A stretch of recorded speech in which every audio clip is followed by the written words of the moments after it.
بسم اللہ الرحمن الرحیم۔ السلام علیکم سیکنڈ ایئر۔ ہم اپنے پچھلے لیکچر میں جو ہے وہ توازن ادائیگی کے بارے میں یعنی بیلنس آف پیمنٹس کے بارے میں پڑھ رہے تھے، ٹھیک ہے۔ اس کے ہمارے پاس 3 پوائنٹ ہو گئے تھے بیٹا۔ آج ہم اپنے چوتھے پوائنٹ سے لیکچر اسٹارٹ کرتے ہیں، علاج معالجے کے اخراجات، یعنی جو ہم غیر مرئی مداد پڑھ رہے تھے اس میں جو چوتھی مد ہے وہ یہی ہے کہ علاج معالجے کے اخراجات۔ اس میں بتایا گیا ہے کہ اگر کسی ملک کے لوگ علاج معالجے کے لیے دوسرے ممالک میں جائیں تو ان کا وہ خرچ زر مبادلہ کی صورت میں ہوتا ہے، جبکہ دوسرے ممالک کے لیے وہ زر مبادلہ کمانے کا ذریعہ بن جاتا ہے۔ کیسے؟ پاکستان سے سینکڑوں افراد جو ہیں وہ علاج معالجے کی خاطر امریکہ برطانیہ جاتے ہیں، زر مبادلہ خرچ کرتے ہیں۔ پاکستانی نے جو زر مبادلہ خرچ کیا وہ امریکہ برطانیہ کے لیے زر مبادلہ کمانے کا ذریعہ بن گیا، ٹھیک ہے۔ اسی طرح آپ یہ بھی مثال دے سکتے ہیں، پچھلے سالوں میں ہم سنتے رہے کہ انڈیا سے بھارت سے جو ہمارے پاس لیور ٹرانسپلانٹ کے لیے، جگر ٹرانسپلانٹ کے لیے مریض جو ہیں وہ آتے رہے، ٹھیک ہے۔ تو جب وہ مریض یہاں پہ آئیں گے تو چونکہ زر مبادلہ خرچ کریں گے تو وہ بھارت کے لیے زر مبادلہ خرچ کرنے کا ذریعہ بن جائے گا، جبکہ پاکستان کے لیے جو ہے وہ زر مبادلہ کمانے کا ذریعہ بن جائے گا، ٹھیک ہے۔ یہ میں ابھی کوئی موجودہ بیٹا صورتحال کی بات نہیں کری، لاسٹ کے آپ کو اگزامپل دی ہے۔ آپ اس کے علاوہ بھی اگر کوئی اور اگزامپل دینا چاہیں تو دے سکتے ہیں۔ اس کے بعد 5واں ہے تجارتی وفود، فورن ڈیلیگیٹس ہیں۔ ہم پہلے بھی تجارتی وفود کے بارے میں پڑھ چکے ہیں کہ وفود کا مطلب سمجھ لیں گے گروپس، کہ ہر سال مختلف ممالک کے تجارتی وفود جو ہیں دوسرے ملک میں جاتے ہیں، تو وہاں پہ کیا ہوتا ہے کہ جو تجارتی اشیاء ہوتی ہیں ان کی نمائش ہوتی ہے، تجارتی میلے ہوتے ہیں، سیمینارز ہوتے ہیں، تو ان پر بھی زر مبادلہ کی کثیر رقم خرچ ہوتی ہے یا زر مبادلہ کمایا جا سکتا ہے۔ یعنی جس ملک کے وفود دوسرے ملک میں جائیں گے وہ وہاں پر زر مبادلہ خرچ کریں گے، جبکہ دوسرے ملک کے لیے وہ کیا بن جائے گا؟ زر مبادلہ کی کمائی۔ اچھا، اس کے بعد سیاسی امور ہیں، یعنی پولیٹیکل افیئرز، کہ ہر ملک نے دنیا بھر میں اپنے سفارت خانے قائم کیے ہوئے ہیں، ٹھیک ہے۔ اب وہ اس ملک کے لیے زر مبادلہ کے خرچ کا باعث بنتے ہیں، جبکہ ہر ملک میں دنیا کے تمام ممالک کے سفارت خانے ہیں جو کہ اس ملک کے لیے زر مبادلہ کمانے کا ذریعہ بنتے ہیں۔ آسان سی مثال دی ہوئی ہے، پاکستان اس نے دنیا بھر میں سفارت خانے قائم کیے ہوئے ہیں جو کہ ہمارا زر مبادلہ کا کیا بن گیا؟ خرچ بن گیا۔ اسی طرح دنیا بھر کے ممالک نے اسلام آباد میں پاکستان نے سفارت خانے قائم کیا تو ہمارے لیے زر مبادلہ کمانے کا ذریعہ بن گیا۔ اسی طرح سے ہمارے جو سیاسی وفود ہیں، ٹھیک ہے، وہ سیاسی ہمارے گروپس، ٹھیک ہے، ہمارے وزیر اعظم یا صدر یا وزراء ہیں، وہ غیر ممالک کے دورے کرتے رہتے ہیں، تو ایک ملک جب زر مبادلہ خرچ کرے گا تو دوسرا ملک کیا ہوگا؟ زر مبادلہ کما لے گا۔ جب دورے کیے جائیں گے باہر کے ممالک کے تو ظاہری بات ہے کہ وہاں پہ زر مبادلہ خرچ ہوگا، جبکہ دوسرے ملک کے لیے وہ زر مبادلہ کمانے کا ذریعہ بن جائے گا۔ اسی طرح دوسرے ملکوں سے اگر ہمارے ہاں سیاسی وفود آتے ہیں تو وہ ہمارے لیے زر مبادلہ کی کمائی ہے، ان کا زر مبادلہ کا خرچہ۔ اچھا جی، نمبر 7 ہے غیر ملکی قرضے۔ اگر کسی ملک نے غیر ملک سے قرضے لیے ہیں تو چونکہ ان کا سود ادا کرنا پڑتا ہے، وہ بھی زر مبادلہ کی شکل میں ادا کرنا پڑے گا، جو کہ اس ملک کے لیے کیا ہو جائے گا؟ زر مبادلہ کا خرچ ہو جائے گا۔ جس نے قرضے لیے تھے اب وہ قرضوں کا جو سود ہے وہ ادا کرے گا، تو اس ملک کے لیے ہو گیا زر مبادلہ کا خرچ۔ جبکہ اگر کسی ملک نے قرضے دیے ہوئے ہیں تو اس کے لیے وہ بن جائے گی سود کی وصولی، اور اس کے لیے بن جائے گی زر مبادلہ کی کمائی یا بیرونی کمائی اس کی ہو جائے گی، ٹھیک ہے۔ اچھا جی، نمبر 8 ہے غیر ملکی امداد۔ اگر کسی ملک کو غیر ملکی امداد حاصل ہو جائے تو وہ اس کے زر مبادلہ کمانے کا ذریعہ بنتی ہے۔ جیسے پاکستان ہے تو ہر سال کسی نہ کسی صورت میں غیر ملکی امداد حاصل کرتا ہے، وہ ہمارے لیے زر مبادلہ کی وصولی ہے، یہ زر مبادلہ کمانے کا ذریعہ ہے۔ اس کے بعد ہے نمبر 9 افرادی قوت کی غیر ملکی ترسیلات۔ اگر کسی ملک کے لوگ دوسرے ممالک میں جا کے کام کریں تو وہاں سے وہ اپنی کمائی کو زر مبادلہ کی شکل میں بھیجتے ہیں، اسے ہم کہتے ہیں غیر ملکی ترسیلات، جو کہ اس ملک کے لیے زر مبادلہ کمانے کا ذریعہ بنتا ہے۔ جیسے کہ پاکستان کے لاکھوں افراد غیر ملک میں کام کر رہے ہیں اور اربوں روپے زر مبادلہ کی شکل میں پاکستان بھیجتے ہیں، تو جو غیر ملکی ترسیلات ہیں وہ کیا ہو جاتی ہیں؟ زر مبادلہ کمانے کا ذریعہ بن جاتی ہیں، ٹھیک ہے۔ اچھا، اب یہ یاد رکھنا ہے کہ یہ جتنی بھی ہم نے 9 مدات پڑھی ہیں یہ غیر مرئی ہیں۔ ہم یہ تو نہیں کہہ سکتے کہ ان کا تعلق تجارت سے ہوتا ہے، کیونکہ تجارتی اشیاء تو نہیں ہے یہ، اور نہ ہی بندرگاہوں پہ ان کا کوئی ریکارڈ یا اندراج ہوتا ہے۔ لیکن چونکہ کسی بھی ملک کے زر مبادلہ کمانے یا زر مبادلہ خرچ کرنے میں یہ بھی شامل ہیں، ان کا بھی برابر کا ہاتھ ہوتا ہے، تو اسی لیے کہتے ہیں کہ کسی ملک کے سال بھر کے زر مبادلہ کمانے اور خرچ کرنے کے تخمینے میں انہیں بھی شامل کیا گیا. یعنی جب آپ نے کسی بھی ملک کی سال بھر کی زر مبادلہ کی وصولیاں دیکھنی ہیں اور زر مبادلہ کی ادائیگیاں دیکھنی ہیں، تو اس میں نہ صرف یہ کہ آپ نے وہ مرئی اشیاء دیکھنی ہے، ٹھیک ہے، کہ جن کی تجارت ہو رہی ہے، بلکہ آپ نے غیر مرئی مداد کو بھی دیکھنا ہے، ان کو بھی ساتھ شامل کرنا ضروری ہے. ٹھیک ہے، تو اس کے بعد جو ہیں وہ ہم دیکھ لیتے ہیں آگے. ہمیں بتا رہے ہیں کہ اگر سال بھر کی زر مبادلہ کی کل وصولیوں کی مقدار ادائیگیوں سے زیادہ ہو تو ادائیگیوں کا توازن فاضل ہوتا ہے. جی یہ پتہ ہونا چاہیے کہ ادائیگیوں کا توازن کب فاضل ہوگا؟ جب زر مبادلہ کی جو کل وصولیاں ہیں وہ کل ادائیگیوں سے زیادہ ہوں گی. کسی بھی ملک کی پورے ایک سال کے عرصے میں کل وصولیاں زر مبادلہ کی زیادہ تھیں جبکہ کل ادائیگیاں کم تھیں، تو اس ادائیگیوں کا توازن ہوگا فاضل یا یہ بھی کہہ سکتے ہیں مثبت یا موافق. جبکہ اگر کسی ملک کی وصولیاں ادائیگیوں سے کم رہ جائیں گی تو پھر اس کا ادائیگیوں کا توازن خسارے میں یعنی نقصان میں چلا جائے گا. بالکل جس طرح کہ ہم توازن تجارت میں کہتے ہیں اسی طرح یہاں پہ بات ہے. وہاں پہ بھی ہم کہتے ہیں برآمدات کی مالیت درآمدات کے مقابلے میں کم ہو تو توازن تجارت خسارے میں ہوگا، اور اگر برآمدات کی مالیت درآمدات سے زیادہ ہو تو توازن تجارت فاضل ہوگا.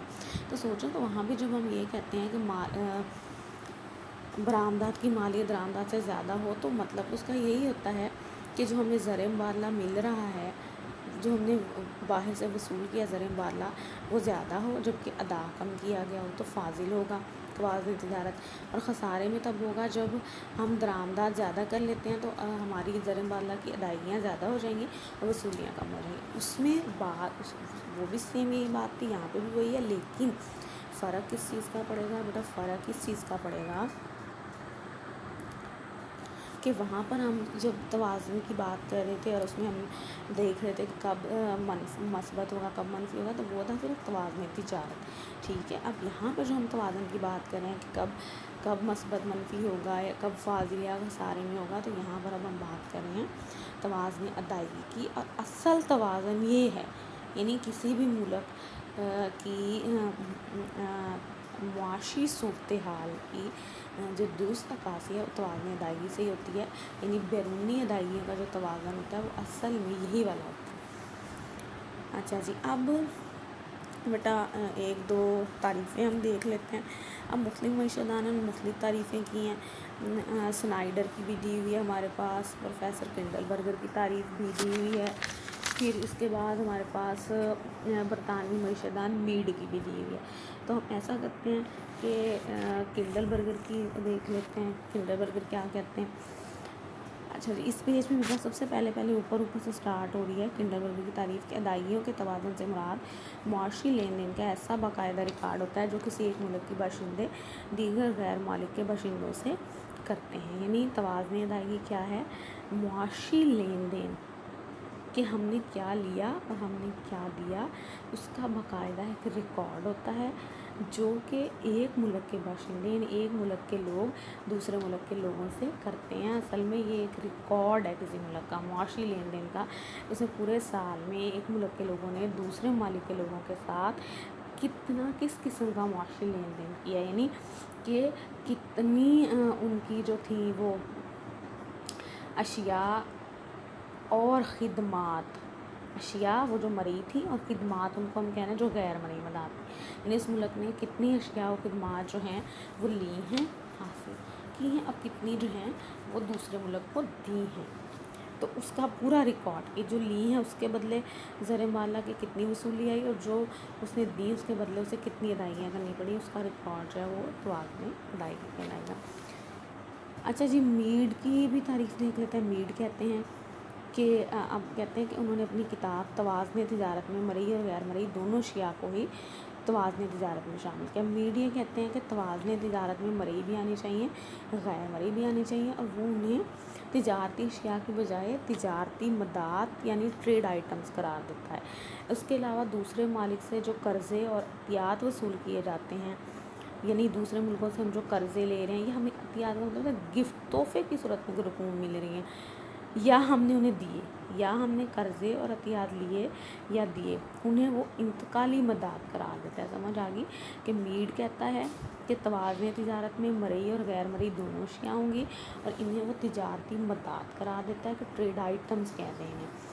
اور اس کے علاوہ اس نے کہا کہ جو قرضے اور عطیات آپ نے کسی ملک سے لیے یا دیے، ان کا ریکارڈ بھی اس میں ہوگا، انہیں وہ کہتے ہیں انتقالی مدد، ٹرانسفر آئٹم۔ ٹرانسفر آئٹم کا مطلب کہ رقوم ٹرانسفر ہوئی، یا تو آپ کے ملک سے دوسرے ممالک میں گئی یا وہاں سے آپ کے ملک میں آئی، ٹھیک ہے۔ تو یہاں تک بیٹا ہم نے 1-2 تعریفیں دیکھ لی ہیں۔ اس کے بعد جو ہے ہم دیکھ لیتے ہیں، نیچے ہمارے پاس 2 پوائنٹ آ رہے ہیں، چھوٹے چھوٹے شارٹ کوسچن میں بھی آ سکتے ہیں، کہ بین الاقوامی مالی فنڈ کے مطابق کسی ملک کے توازن ادائیگی کو 2 حصوں میں تقسیم کیا جا سکتا ہے۔ اب آپ کو یہ تو پتہ ہی ہوگا کہ بین الاقوامی مالی فنڈ کسے کہتے ہیں، یعنی IMF، international monetary fund, IMF کا نام آپ نے سنا ہوگا۔ اب جو IMF کے مطابق کسی بھی ملک کا جو بیلنس آف پیمنٹ اور توازن ادائیگی ہے، اس کے 2 حصے ہو سکتے ہیں، حساب رواں یا چلنتی حساب اور حساب سرمایہ۔ تو حساب رواں، حساب سرمایہ دونوں کو ہمیں بتانا چاہیے۔ سب سے پہلے حساب رواں، جس کو انہوں نے چلنت حساب کہہ دیا یا چلت حساب بھی بول سکتے ہیں، ٹھیک ہے، وہ کیا ہے؟ اب یہ آپ نے یاد رکھنا ہے کہ حساب رواں میں اشیاء و خدمات کے اس لین دین کو شامل کیا جاتا ہے جس کے بدلے ادائیگیاں اور وصولیاں سال رواں کے دوران ہی کرنی پڑتی ہیں۔ یعنی حساب رواں کیا ہوگا کہ اس میں ہم اشیاء و خدمات کے لین دین کو دیکھیں گے موجودہ سال میں، کہ ایک ملک نے موجودہ سال میں، جو سال چل رہا ہے، رواں سال ہے، موجودہ سال ہے، اس کے بدلے اس سال میں اشیاء و خدمات کے لین دین کے بدلے کتنی ادائیگیاں اور وصولیاں کی، ٹھیک ہے۔ یعنی اگر اس نے اشیاء حاصل کی تو اسے جو ہے وہ کتنی ادائیگیاں کرنی پڑیں، اگر اس نے اشیاء دوسرے مالک کو بھیجی تو وہاں سے اسے کتنی وصولیاں آئیں۔ اچھا، اب اس نے یہ ساتھ آگے یہ بھی IMF نے بتا دیا، کیونکہ کیٹیگرائز انہوں نے کیا ہے، 2 حصوں میں تقسیم تو انہوں نے کیا، تو ساتھ انہوں نے کہا کہ حساب رواں میں شامل کیا کیا ہوگا وہ بتا دیا۔ سامان تجارت، ٹھیک ہے، غیر مرئی مداد، پھر وہی بات، سامان تجارت وہ اشیاء جو نظر آتے ہیں، سمجھو مرئی اشیاء، اور اس کے علاوہ غیر مرئی مداد جو ہم نے پڑھی وہ بھی شامل ہوں گی، نقل و حمل کے یعنی اخراجات، سیاحت کے اخراجات، ابھی اب پیچھے پڑھ کے اس کے علاوہ بھی جتنی آپ نے پڑھی ہیں، نجی تحائف، ٹھیک ہے، سرمایہ کاری پر آمدنی وغیرہ شامل ہوتے ہیں۔ اس کے علاوہ سامان جنگ کی خرید و فروخت اگر کوئی ملک کر رہا ہے، یا سرکاری امداد اور گرانٹ بھی اس میں شامل ہوگی۔ اچھا جی، اس کے بعد ہمارے پاس حساب سرمایہ۔ اب حساب سرمایہ کیا ہوگا؟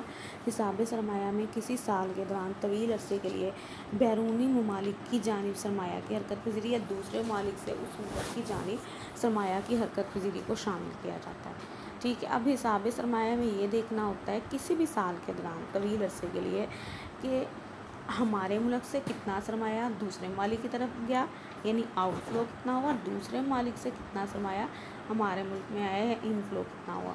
تو کہتے ہیں کہ اگر کسی وجہ سے جو چلنت حساب ہے، یہ حساب رواں ہے، اس میں خسارہ پیدا ہو جائے، خسارہ کیسے، یعنی کل وصولیاں ہماری کل ادائیگیوں سے کم رہ جائیں تو اسے حساب سرمایہ سے پورا کیا جاتا ہے۔ اچھا، حساب سرمایہ سے ہم کیسے پورا کریں گے؟ حساب سرمایہ سے ایسے پورا کریں گے، ہم نے پڑھا کہ حساب سرمایہ میں یہ دیکھتے ہیں کہ کتنا سرمایہ باہر گیا ہے، کتنا سرمایہ آیا۔